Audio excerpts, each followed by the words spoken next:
If you're waiting to feel motivated before you start, that's exactly why you're stuck. You don't procrastinate because you're lazy. You procrastinate because starting feels heavier than it should.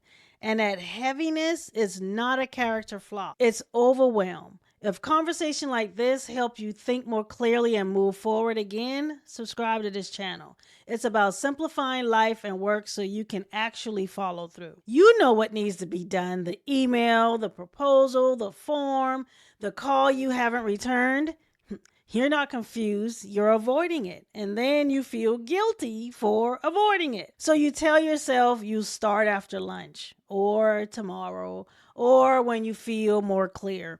But by the end of the day, it's still undone. And now the task feels heavier than it did this morning. I had a season where this was happening almost every day. Not because I didn't care, not because I didn't know what to do. Every time I looked at my list, I felt resistance, not confusion, resistance. So I would answer easy emails, rearrange my planner, tidy something, scroll for just a minute, and by 4 p.m., I had been busy all day but hadn't moved the needle in that one thing that mattered. The worst part wasn't the unfinished task, it was the self-talk. What's wrong with you? You used to be more disciplined. Why can't you just start? That spiral is heavier than the task itself. Here's what I had to learn. Procrastination is your brain trying to reduce discomfort. That's it. When you're overwhelmed, starting feels bigger than your current capacity, so your brain says, let's not. Not because you're incapable, not because you don't care, but because you're overloaded. If you're overwhelmed, you don't need more discipline. You need a smaller doorway into the work. Here are 3 shifts that change how I approach starting. The first shift is start smaller than your pride wants to. Pick the task you've been avoiding. Work on it for 2 minutes. Not until it's done, not until it's perfect, just 2 minutes. Overwhelm makes starting feel unsafe. 2 minutes make it feel manageable. You're not committing to the whole task, you're just opening the door.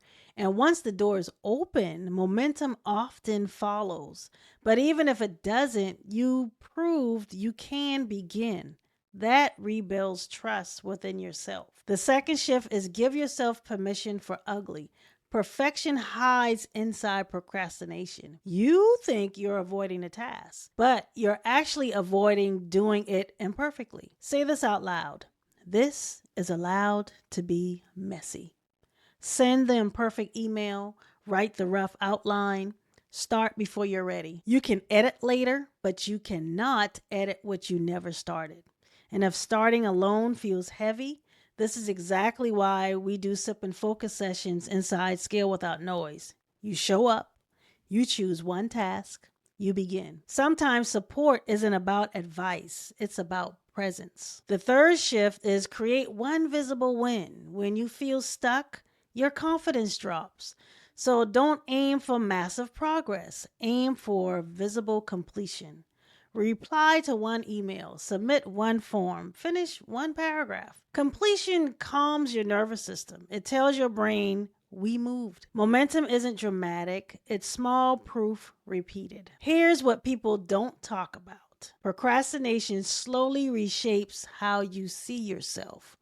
You stop saying, I'm capable, and you start saying, I'm inconsistent. You stop trusting your own word, and when you don't trust yourself, even small tasks feel heavy. Shrinking the starting point rebuilds self-trust, not hype, not motivation, proof. That's the shift. If you've been stuck lately, don't try to fix your whole life. Just open the door a little.